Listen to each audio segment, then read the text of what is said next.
The beam of a flashlight cuts through 4 millennia of darkness, landing upon a scene of quiet, clinical horror. An archaeologist is on his knees, struggling for breath, his gloved hand clutching his own throat. His gaze is locked on the far wall, where a series of vibrant, colorful, abstract images and geometric figures seem to writhe and pulse in the unsteady light, mocking the very air he tries to inhale.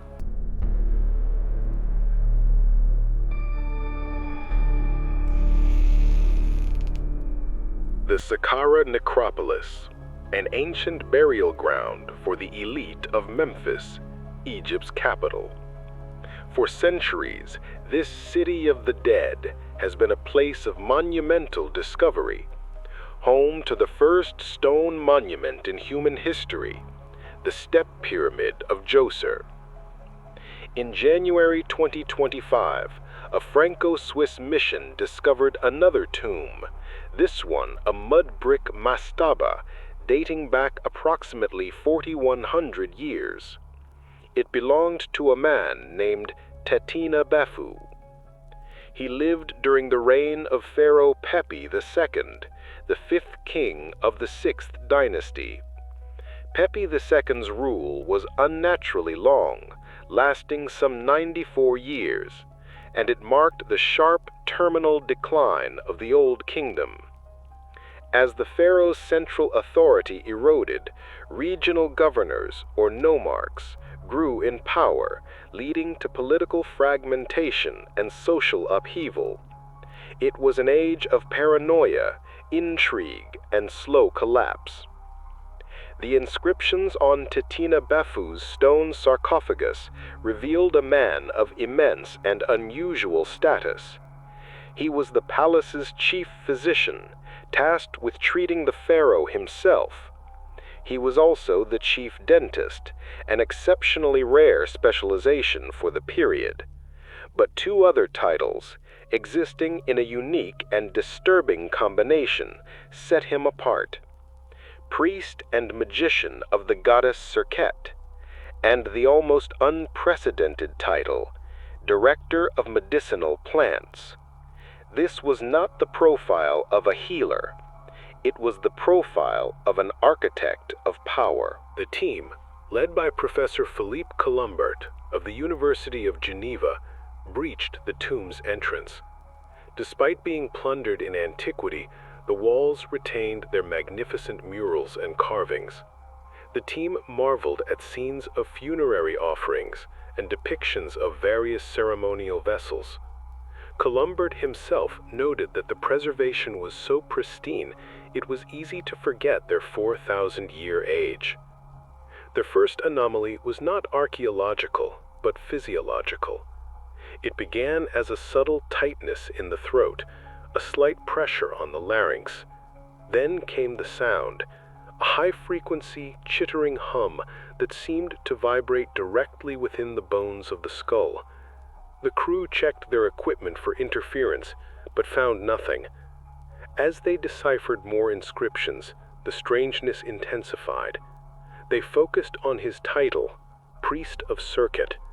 Serket was the scorpion goddess, a protector against the venom of snakes and scorpions, but the literal translation of her name is more chillingly specific: she who causes the throat to breathe. The connection between the ancient goddess of breath and the modern team's growing respiratory distress was too direct to ignore.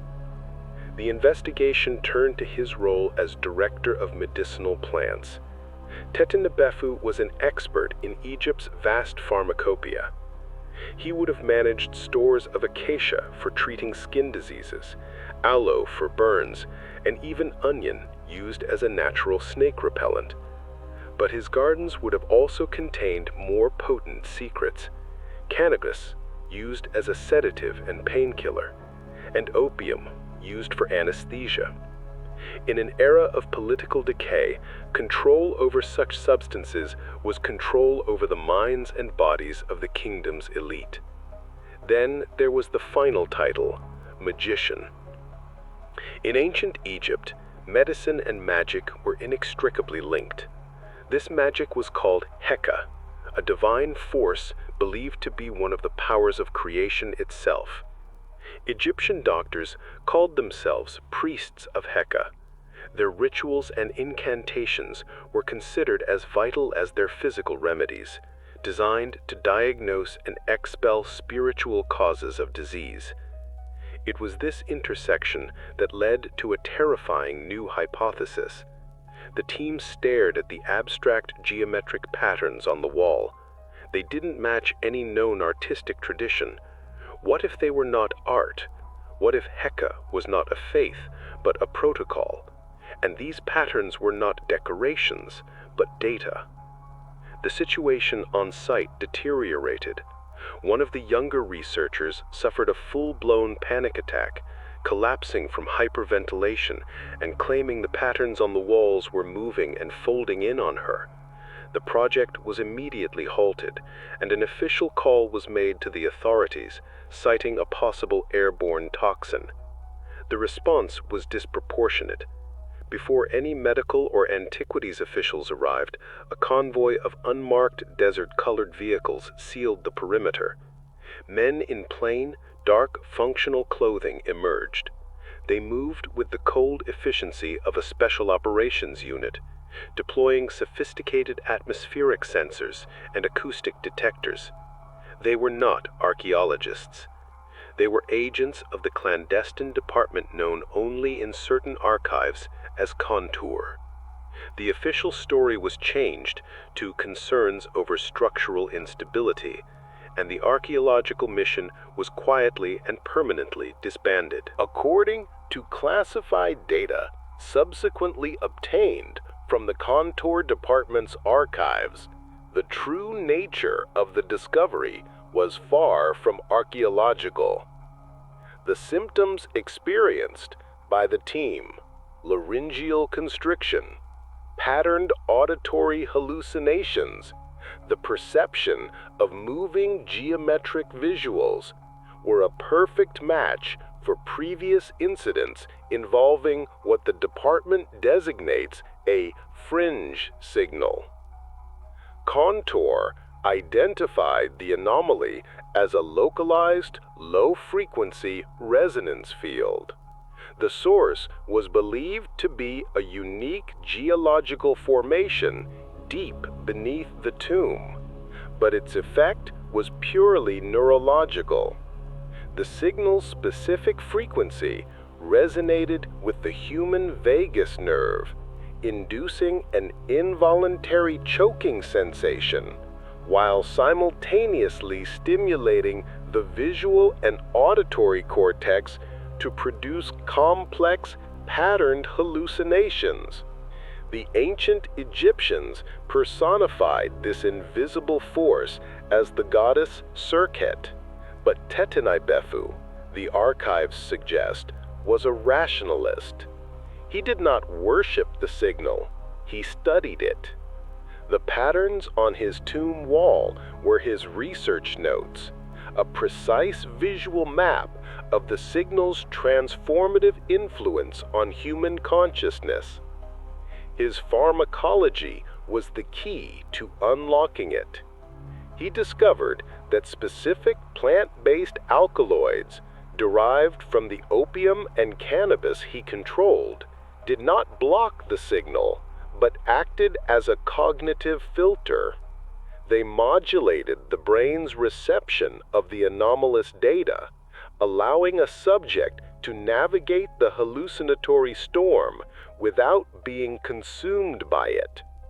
This was his Heka protocol. It turned a force of terror into a tool of perception. He weaponized this knowledge in the paranoid court of Pepi II.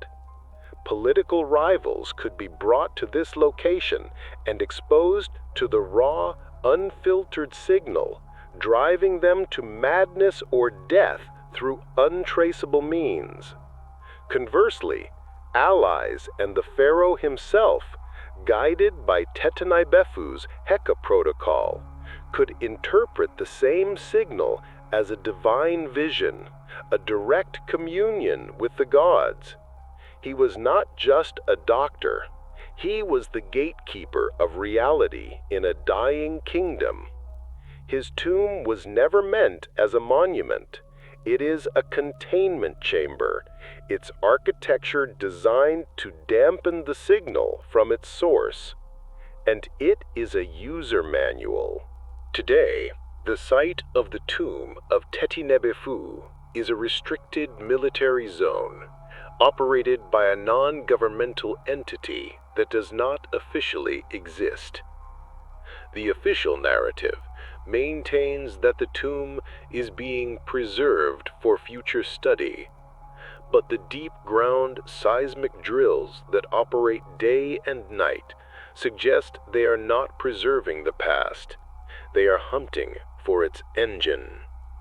Contour has the lock, discovered by unsuspecting academics, and now, thanks to the 4,100-year-old research of a sorcerer scientist, they have the key. They are not digging for an artifact. They are attempting to isolate and amplify a signal. And this time, they believe they have the protocol to control it. Deep in a subterranean facility, the geometric patterns from the tomb are rendered on a monitor as a complex 3D model. A status bar beneath it flashes, analyzing Heka protocol engaged. Now you know this story, and this knowledge, like any strange signal, leaves its mark. Perhaps you felt that same chill. Perhaps you saw something that others missed. Our archive is not just about facts. It is about the feelings they provoke. Share your thoughts below. We read everything. To ensure you don't miss the next signal from the darkness, stay on this frequency. Subscribe. End of transmission.